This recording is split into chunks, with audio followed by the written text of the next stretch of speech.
다 함께 음악에 맞추어 기도하심으로써 예배의 부르심에 응답하시겠습니다.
한 주간도 평안하셨습니까?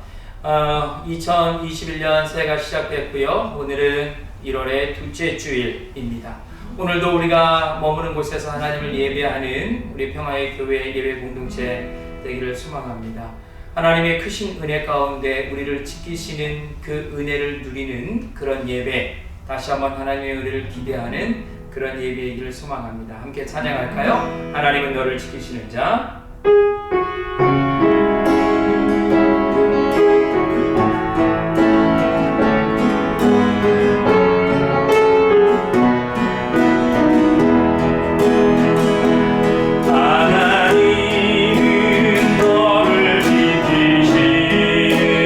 나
하나님의 사랑 말로 다 형용 못하네. 영원히 변치 않는 사랑. 성도여 찬양하세요. 함께 찬양합니다.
하나님의 은혜가 우리 가운데 또다시 시작되고 있습니다. 우리 함께 하나님의 크신 능력과 은혜를 고백하는 시간이었으면 좋겠네요.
오늘 우리들에게 주시는 하나님의 말씀은 히브리서 13장 1절에서 3절까지의 말씀입니다.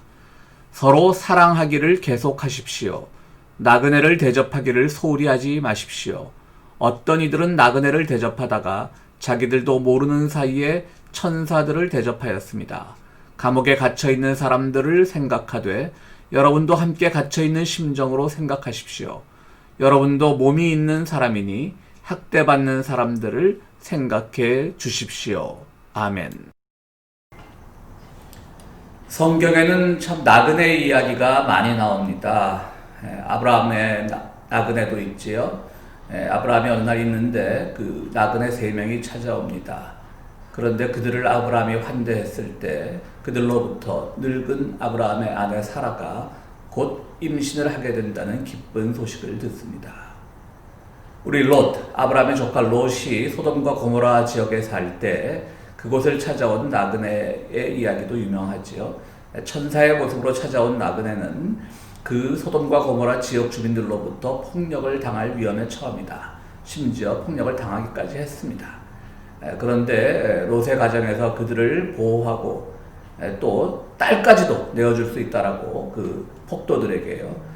그런 제안을 했음에도 불구하고 그들의 폭력성은 그치질 않았습니다. 이때 찾아왔던 나그네, 즉 천사들은 곧 이 소돔과 고모라가 멸망할 터이니 이곳을 떠나라고 롯 가정에게 이야기해 준 사실도 우리는 잘 알고 있습니다. 이처럼 나그네를 환대했을 때 하나님은 많은 것으로 응답하여 주셨음을 우리는 기억합니다. 예수님도 사실 지극히 작은 자와 나그네를 비교하면서 내가 나그네 되었을 때 나를 도와준 자가 누구냐? 그러니까 사람들이 우리 주님이 나그네 되었을 때 그러니까 주님에게 많이 도와준 사람들이 있겠죠. 예수님이 고생할 때 우리가 도와줬는데 왜 안 도와줬다 그러십니까? 일부에서 항의를 하니까 주님께서 대답하시죠. 지극히 작은 자에게 한 것이 보잘것없는 자에게 한 것이 곧 나에게 한 것이라고 말씀하시면서 나그네 대접의 중요성을 설명하시기도 했습니다. 나그네를 맞는 옛사람들의 마음에는 2가지 생각이 교차한다고 생각합니다. 하나는 환대의 마음입니다. 옛날에 숙박시설이 있습니까? 길 가다가 해가 저물면 갈 곳이 없죠. 그러면 무턱대고 인근에 보이는 불빛을 찾아 들어가서 하룻밤 잠을 청하던 것이 그 시대의 풍습이었고 그 나그네를 얼마나 잘 대접하는가에 따라서 정말 좋은 사람 소리를 듣기도 하고 성경에 나오는 것처럼 하나님으로부터 칭찬을 듣기도 합니다. 그러나 동시에 모든 정보가 차단되어 있던 시절에 나그네는 상대방 부족에서 또 적들이 보낸 일종의 스파이일 수도 있습니다. 일종의 스파이로 와서 이 마을의 동태를 감시하는 그런 역할을 가진 나그네들도 많이 있었을 것입니다. 그러니까 나그네는 환대해야 되느냐 그들을 적대시해야 되느냐 참 그런 양가적인 감정을 가진 양가적인 측면을 가진 존재라고 생각을 합니다. 우리 한국의 민담에도 보면요 길 가던 나그네를 환대했더니 그가 갑자기 꼬리가 9개 달린 구미호로 변했다든가 그 반대의 경우도 있죠. 어느 정말 나그네가 갈 곳이 없어서 어느 집에 청했더니 아주 그를 반갑게 맞아들이더라. 그런데 밤늦게 칼 가는 소리가 들리더라. 보니까 꼬리가 9개 달린 구미호더라. 이런 전설들 예전에 전설의 고향 보면 많이 나오지 않았습니까? 그것은 왜 그런 전설이 생겨났을까요? 바로 나그네를 빙자해서 찾아오는 적들 혹은 정말 나그네를 환대하면서 그들을 털려고 했던 사람들 그런 산적대들 그런 사람들이 있었기 때문에 이런 전설이 생겨났을 것입니다. 그러니까 참 나그네라고 하는 것은 환대의 대상이기도 하면서 때로는 경계심의 대상이기도 한 것이 옛날에 있었던 정보가 부재하던 시대의 나그네 상일 것입니다. 다 낯선 것에 대한 두려움이 있습니다. 그 두려움을 극복하고 환대하는 사람이 있는가 하면 그 두려움이 정말 두려움, 공포의 대상으로 바뀌는 경우도 있습니다. 오늘 본문 말씀에서 이렇게 얘기합니다. 서로 사랑하기를 계속하십시오. 나그네를 대접하기를 소홀히 하지 마십시오. 어떤 이들은 나그네를 대접하다가 자기들도 모르는 사이에 천사들을 대접하였습니다. 감옥에 갇혀있는 사람들을 생각하되 여러분들도 함께 갇혀있는 심정으로 생각하십시오. 여러분도 몸이 있는 사람이니 학대받는 사람들을 생각해 주십시오. 이런 말씀이 나옵니다. 그런데 솔직히 오늘날 이런 나그네는 없습니다. 예고 없이 방문하는 그런 경우도 극히 드물고요. 곳곳에 숙박업소가 많기 때문에 뭐 지나가다가 잘 곳이 없습니다라고 하면서 우리 집을 불쑥 찾아오는 경우도 없습니다. 뭐 제가 어릴 때만 해도 친구들이 뭐 그때만 또 지금보다는 숙박시설이 적을 때니까 뭐 친구들이 갑자기 갈 데가 없다든가 그래서 찾아오는 경우가 아주 드물게 있긴 했지만요. 지금은 그런 경우는 아주 없을 것입니다. 정말 지나가는 나그네인데 하룻밤 재워주십시오 하는 문화는 사라진 지 오래죠. 그러면 오늘 예수님이 말씀하신 대로 지극히 작은 자와 나그네를 오늘의 나그네와 대치시키면 어떨까요? 등치시키면 어떨까요? 그렇습니다. 오늘날 지극히 작은 자들이 나그네의 모습이겠죠. 그런데 우리는 지극히 작은 자를 늘 오늘 LA 지역에서도 큰 문제가 되고 있는 홈리스 경우에만 너무 집중하는 경향이 있습니다. 홈리스 문제가 심각하지 않다는 뜻은 결코 아닙니다. 그러나 홈리스에 대한 관심은 사회적으로, 교회적으로, 개인적으로 지금 많이들 하고 있습니다. 아주 소외받은 나그네층은 아니라고 하는 것이죠. 다시 말씀드립니다. 여러분 오해가 있을까봐 홈리스를 대접하지 말자, 홈리스 문제를 소홀히 간과하지 말자라는 뜻이 아닙니다. 오늘날 분명히 나그네된 홈리스들이 우리 주변에 넘쳐나지만 또 뒤집어 생각하면 그 홈리스만도 못한 그런 대접을 받는 사람들이 곳곳에 많이 있다는 뜻입니다. 솔직히 지금 넘쳐나는 홈리스의 문제는 이제는 개인적인 관심, 교회적인 관심을 그 범위의 한계를 넘어섰습니다. 정말 이제는 사회적으로, 정치적으로, 국가적으로 접근을 해야지 우리가 베푸는 것, 지극히 작은 베품이지만 그것도 물론 의미가 있지만 그것으로 이 넘쳐나는 홈리스 문제를 해결하기는 참 벅찬 세상이 되어버렸습니다. 제가 오래전 우리 교회 부임했을 때 우리 교회 지금 창고로 쓰는 그 공간에다가 홈리스를 위한 샤워장을 만들면 어떨까라고 생각을 한 적이 있습니다. 저는 그때 근데 그 안건을 당회에 내놓지 않았었습니다. 왜냐하면 장로님들 입장에서는 교회 운영을 생각하는 입장이고 또 목사의 그런 의기양양한 정말 뜻만 앞서는 생각만 앞서는 그런 제안을 받아주기에는 또 교회의 운영을 책임져야 되는 장로님들의 입장에서는 난감할 수도 있기 때문입니다. 자칫 잘못하면 저는 막 홈리스를 돌보자라고 하는 선한 사역을 제안한 사람이 되고 그것을 교회 운영상 고민을 하는 분들은 또 졸지에 나쁜 사람으로 그렇게 매도될 수도 있기 때문입니다. 또 그 당시는 뭐 제가 부임하던 당시는 SNS가 없을 때지만 요즘처럼 SNS가 있으면 제가 그런 걸 탁 올리는 거죠. SNS에. 내가 우리 교회에 이런 샤워장을 만들려고 하는데 그 사람들의 갈채가 막 쏟아지죠. 그래서 장로님들 때문에 못하게 됐습니다라고 하면 또 그냥 그 교회 장로님들 왔더니 그거는 문제의 본질이 아니라고 하는 것이죠. 그래서 저는 당연히 내놓지 않고 혼자 많은 경우의 수를 생각해 봤습니다. 이것이 가능할 것인가. 그 경우의 수에서 가능하면 내가 당연히 내놓고 아니면 이건 접어야 된다. 제가 생각했던 경우의 수는 뭐가 될까요? 일단 용도 변경. 그냥 물 있고 공간이 있다고 다 샤워장 만들 수가 있는 게 아닙니다. 그렇죠, 여러분들? 용도 변경의 문제. 또 그걸 하려면 허가 청문회를 받아야 되고 시설 개조 비용이 있어야 되고 또 조그만 교회로서는 그 홈리스 샤워장을 관리할 전임 관리자를 둬야 되는데 그 인건비 문제도 있고 또 지역 주민들의 반대도 있고 또 뭐 홈리스 분들이 다 그렇게 뭐 폭력적이고 그렇다는 뜻은 아니지만 혹시라도 있을 수 있는 그런 안전사고의 문제 또 그로 인한 보험, 보상의 문제 여러 가지를 고려하니까 제가 내린 결론은 우리 교회처럼 작은 교회에서는 하기 힘든 사역이라고 결론을 내렸습니다. 온전히 감당하기 힘든 일이죠. 그래서 적었습니다. 그래서 홈리스 아침 급식 봉사를 시작하게 된 겁니다. 그렇습니다. 지금 홈리스 문제는 정말 사회적으로, 국가적으로, 정치적으로 접근해야지 다시 한번 말씀드리지만 오해가 있을까 봐요. 개인적인 관심, 교회적인 관심 그런 걸 접자는 얘기가 아닙니다. 그러나 그것만으로는 부족한 그런 능력밖의 일이라는 그런 말씀을 드리는 겁니다. 그런 말씀을 드리는 이유는 오늘 어쨌든 홈리스 문제는 매우 심각하지만 또 그들을 성경에서 말하는 2000년 전 그 예수님 또 그 이전에 구약시대에 말하던 그 나그네의 개념과 동일시하게는 조금 문제가 있다라는 생각이죠. 많은 관심을 받고 있는 건 사실이니까요. 그렇다면 오늘날 현대판 나그네는 누구일까요? 저는 그 점에 집중해보고자 합니다. 나와는 다른 형편과 처지에 놓인 사람들. 그들이 진정으로 나그네가 될 수 있는 것이죠. 나와 다른 형편과 처지에 놓인 사람들. 그런 나그네를 우리는 도와야 합니다.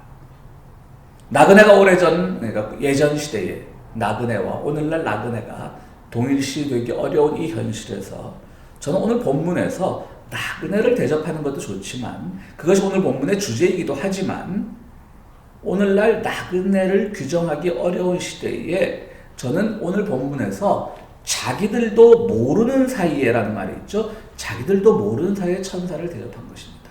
자기들도 모르는 사이에 그 말에 방점을 찍어볼까 합니다. 그것을 키워드로 삼아서 오늘 본문을 다시 한번 읽어보자는 얘기인 것이죠.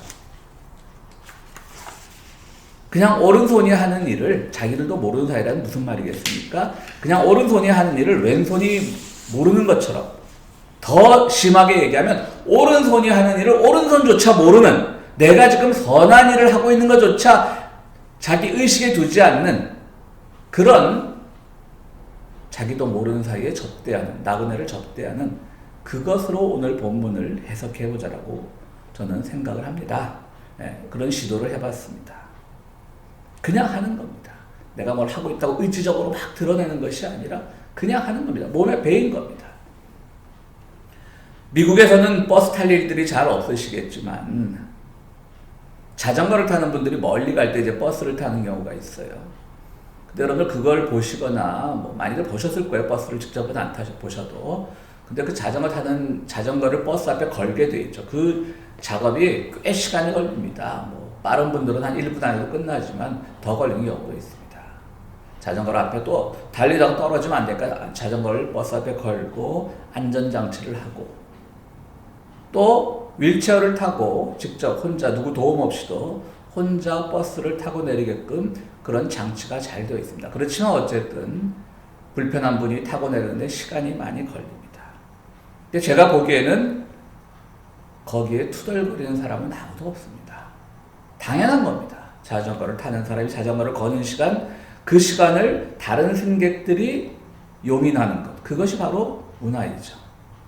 휠체어를 탄 사람이 버스를 타고 내리는데 남들보다 더 많은 시간이 걸리지만 그것을 함께 용인하는 것, 그것이 바로 장애자를 바라보는 가장 큰 장점이고 가장 큰 배품인 것입니다.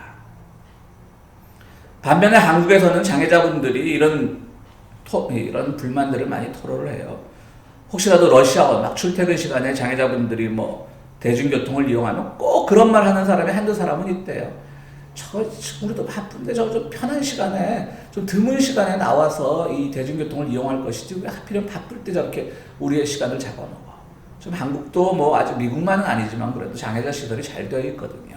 그러니까 장애자분들도 움직이는데 왜 안 불편하겠습니까? 그렇지만 예전보다는 많이 이제 뭐 그 불편함이 덜해진 건 사실이죠.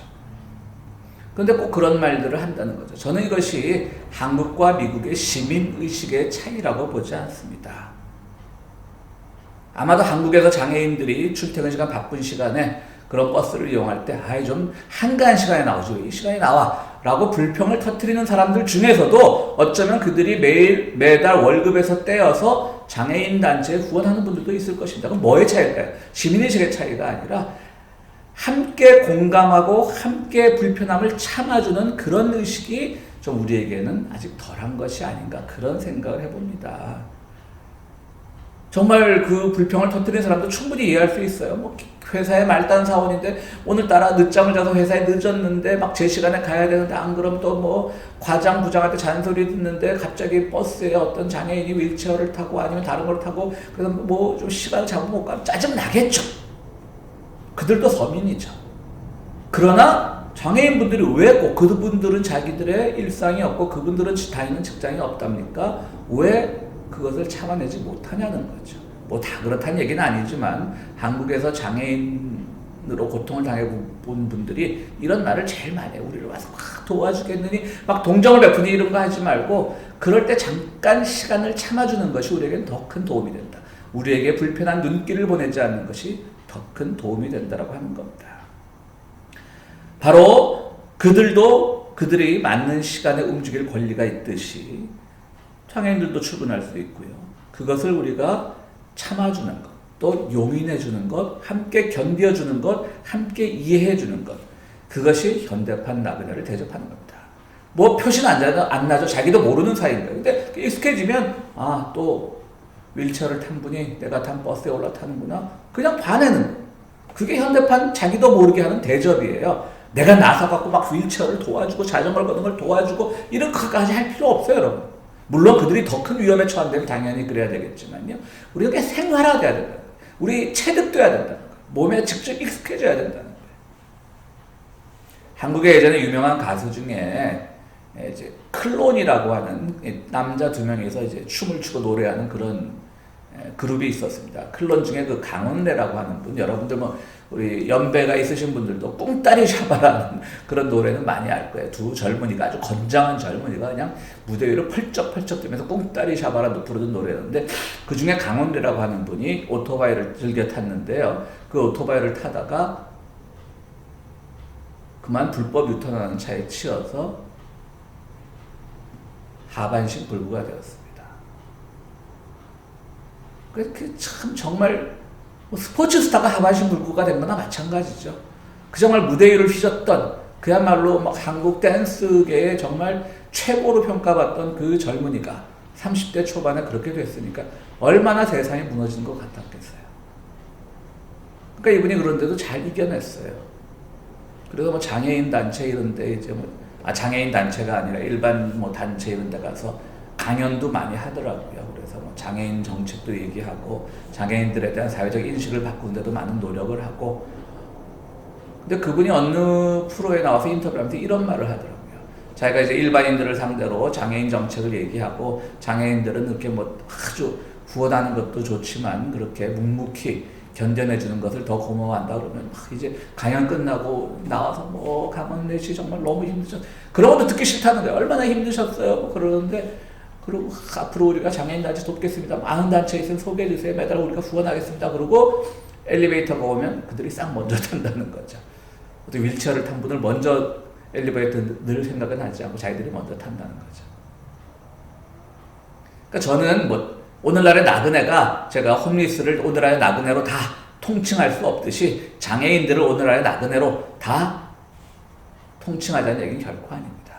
그러나 우리가 눈에 보이는 정말 막 적극적이고 돈으로 후원을 하고 그것도 물론 중요하죠. 근데 그걸 막 그냥 막 그것만이 최고인 것처럼 그것만이 장애인 정책의 혹은 홈리스 정책의 가장 이상적인 방법인 것처럼 생각하지 말고 그렇게 함으로써 또 내가 드러날 수 있는 그런 것도 하지 말고 그냥 묵묵히 내 옆에 있는 홈리스, 내 옆에 있는 장애인 그들을 표신하게 돕지 않고 그들을 위해서 엘리베이터를 양보하고 그들을 위해서 좀 불편함을 참아주는 것.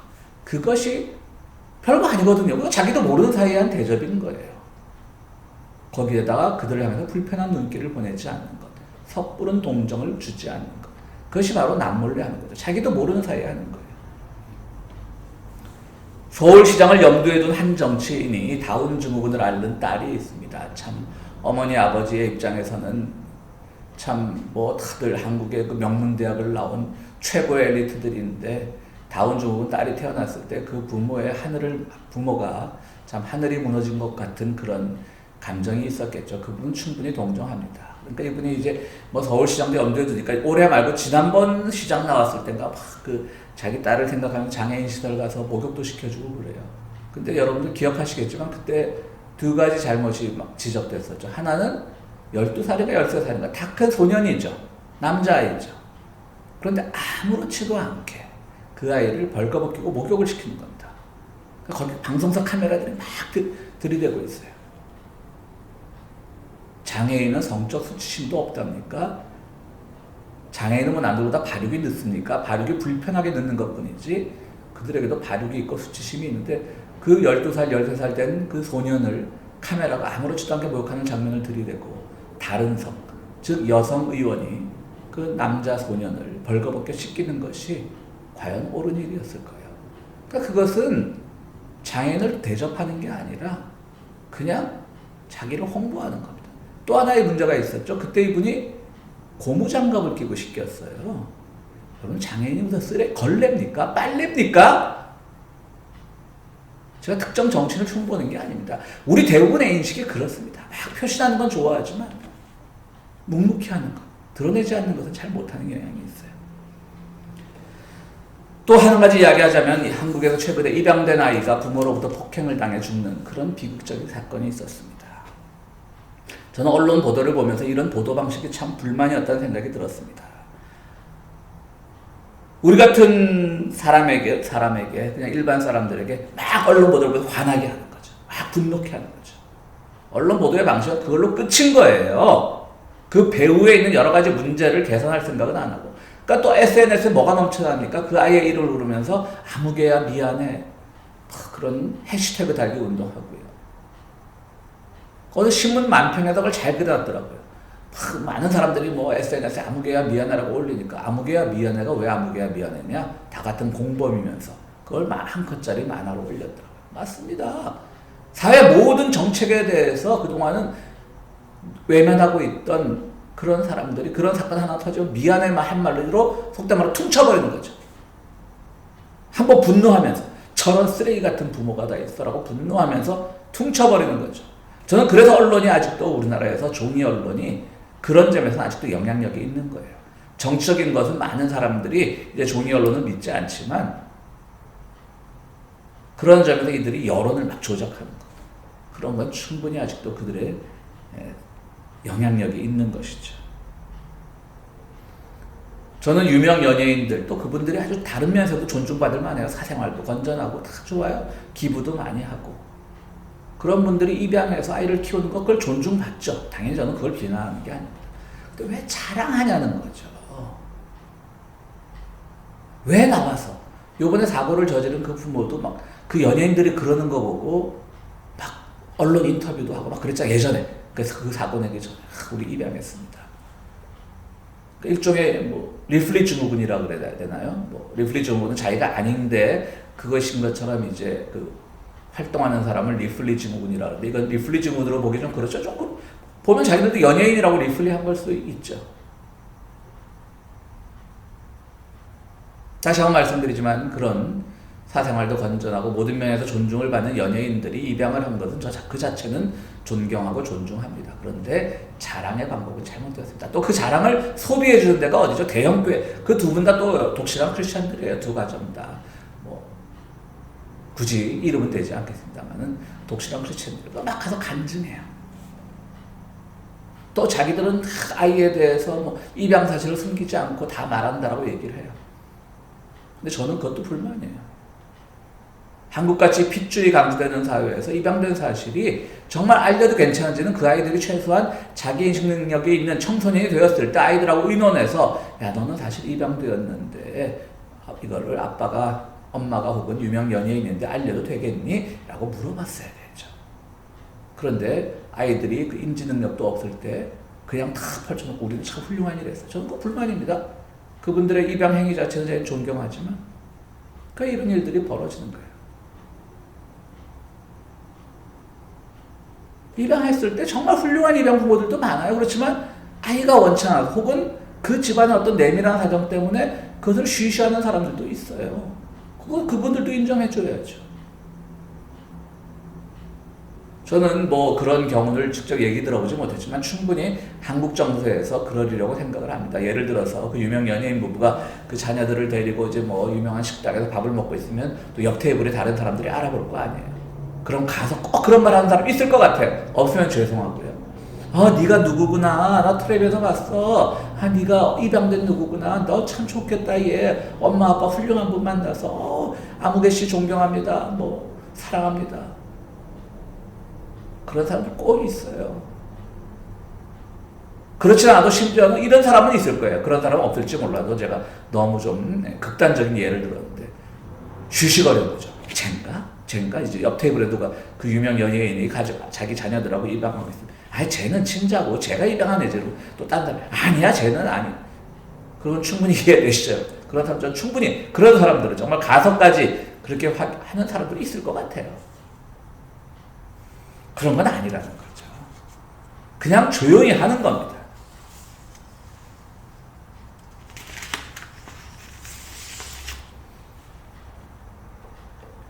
왜 주님께서는 자신도 모르는 사이에 그 하는 것이 천사를 대접하는 거라고 했을까요?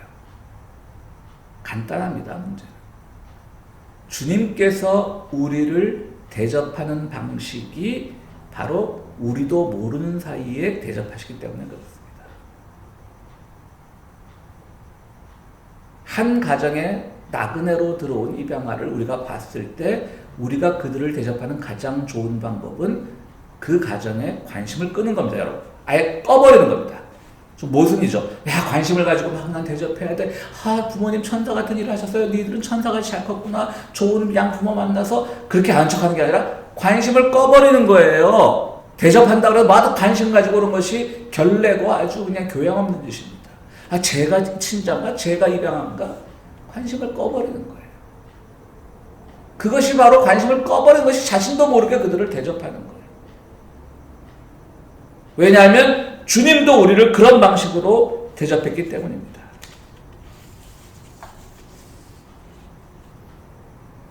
베드로전서 1장 17절에 보면 그리고 사람을 겉모양으로만 판단하지 않으시고 각 사람의 행위대로 심판하시는 분을 여러분이 아버지라고 부르고 있으니 여러분은 나그네 삶을 사는 동안 두려운 마음으로 살아가십시오. 우리도 모두 나그네입니다. 그런데 우리도 알지 못하는 사이에 주님께서 우리를 그렇게 대접하셨습니다. 여러분 열왕기상 19장에 나오는 엘리야의 이야기 잘 아시잖아요. 엘리야가 아합 왕과 싸우고 나서 겁이 나서 로뎀 나무가에 숨었습니다. 하나님을 막 원망하죠. 아, 하나님이 싸우라 그래. 저 악독한 독재자와 싸우라 그래서 내가 싸워서 이겼는데 왜 이렇게 지금 내가 공포에 떨립니까? 하나님 왜 그 다음 보장해 주시지 않으십니까? 저들이 지금 나를 화가 나서 죽이려고 합니다. 그리고 막 숨어서 막 하나님을 한탄해요. 그때 하나님의 음성이 들리죠. 뭐라 그럽니까?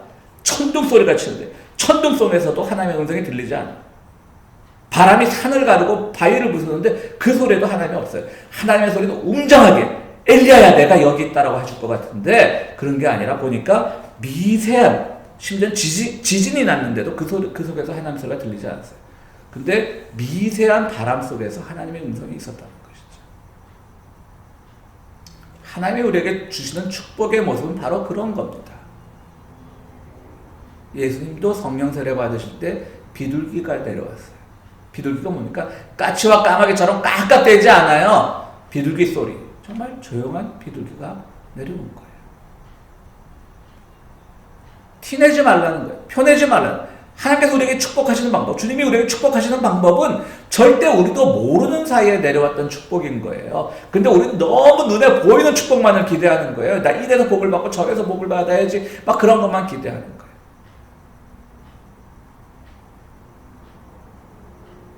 그건 아니죠. 오히려 우리는 주님께서 우리에게 주신 축복이요. 정말 우리가 주님의 천사를 우리도 모르는 사이에 대접하는 것처럼 때로는 무관심을 통해서라도 대접하는 것처럼 주님도 우리에게 무관심하고 우리의 기도를 들으시는 거 아는 것 같지만 들으시지 않는 것 같지만 우리도 모르는 사이에 우리에게 여러 모양의 여러 형태의 축복을 주신 겁니다. 참 무시무시한 코로나와 비교해서 좀 주님의 축복을 비유해서 그러죠. 코로나의 무증상 감염이라는 게 있다지 않습니까? 주님께서 우리에게 주시는 축복도 무증상이에요. 좀 비교가 그렇습니다. 코로나와 비교를 해서요. 나타나지 않아요. 그런데 주님은 우리도 모르는 사이에 우리의 내면을 강건케 하시고 우리의 삶을 어려움에 빠지지 않게 하시고 정말 다른 사람들이 막 간증하는 것처럼 갑자기 그냥 집에 금은보화가 떨어지고 내가 사뒀던 땅값이 막 오르고 하는 그런 눈에 보이는 내가 사뒀던 주식이 막 오르고 하는 그런 눈에 보이는 축복이 아니라 우리도 모르는 사이에 우리를 다녀 지나간 우리를 스쳐 지나간 그런 축복의 모습으로 오시는 것입니다. 그러면 올 한 해 우리들은 선한 일들도 많이 해야 되죠. 현대판 나그네들도 잘 대접해야 되죠. 그러나 모든 상황에 있어서 그 접대가, 그 대접이다. 이건 대접이다. 내가 대접하는 거라고 하는 순간 대접의 가치는 떨어집니다. 나도 모르는 사이에. 이미 그냥 내가 작은 것 베풀지만, 베풀지 않아도 때로는 무관심하지만, 정말 아까 말씀드렸던 다른 이의 비극에 대해서는 때로는 무관심하게 지나가는 것 자체가 대접일 수 있어요. 그렇게 했지만 그것이 진정으로 그들을 대접한 것처럼 주님도 우리를 그런 방식으로 대접하시는 겁니다. 예수께서 그걸 보여주셨습니다. 오늘 우리는 정말 주님께서 주시는 그런 우리도 알지 못하는 사이에 다녀간 그 축복을 생각하면서 우리도 알지 못하면서 우리 몸에 스스로 체득되어서 베푸는 그런 대접의 삶을 사는 한 해가 되시기를 간절히 바랍니다. 기도하시겠습니다. 고마우시고 감사하신 하나님, 주님 우리들에게 능력 주셔서 우리가 누군가의 아픔을 같이 아파하고 누군가의 곤궁함을 조금이라도 도울 수 있는 삶을 살게 하시니 감사드리옵나이다. 그러나 주님 그 순간에도 우리의 마음을 주장하셔서 우리가 그것으로 인해서 대단한 일을 하고 있고 우리가 그것으로 인해서 정말 천사를 대접하고 있구나라는 그런 자각에서 벗어나게 하시고 정말 우리가 하는 일 자체가 우리의 삶 자체가 모든 이들을 향한 베품이 될 수 있는 그런 경지로 우리를 인도하여 주시옵소서. 우리가 그런 삶을 살아갈 때 주님께서 우리에게도 늘 축복 주시고 정말 우리에게 표신하지 않고 우리에게 체득되지 않고 우리에게 경험되지 않더라도 어느샌가 우리를 다녀가시면서 우리를 든든히 세우시고 우리를 위로하시고 그랬던 것을 경험할 수 있음을 주님 우리는 알고 있습니다. 남모르게 대접하면서 남모르게 받는 은혜 속에 충만한 올 한 해가 될 수 있도록 주여 도와주시옵소서. 예수 그리스도 이름으로 기도드리옵나이다. 아멘. 여러분들 참 코로나 때문에 교회에서 전해드릴 게 없습니다. 그럼 조심하시고요. 지금 LA 전체 인구의 20%라고는 할 수 없지만 어쨌든 테스트를 받은 사람들 중에 20%가 지금 확진자라고 하잖아요. 아주 가까이 왔더라고요. 옛날에는 그냥 저 멀리 사람들 사는 얘기인가 했는데 얘기하면 속된 표현으로 한 달이 건너서 확진자가 나오고 그런 일들이 벌어지고 있더라고요. 여러분 조심하시고요. 정말 올 한 해는 그 사건 중에서도 그 어려움 중에서도 주님께서 조용히 다녀가시는 그런 은총을 경험하시는 여러분들이 되시기를 간절히 바랍니다. 기도하시겠습니다.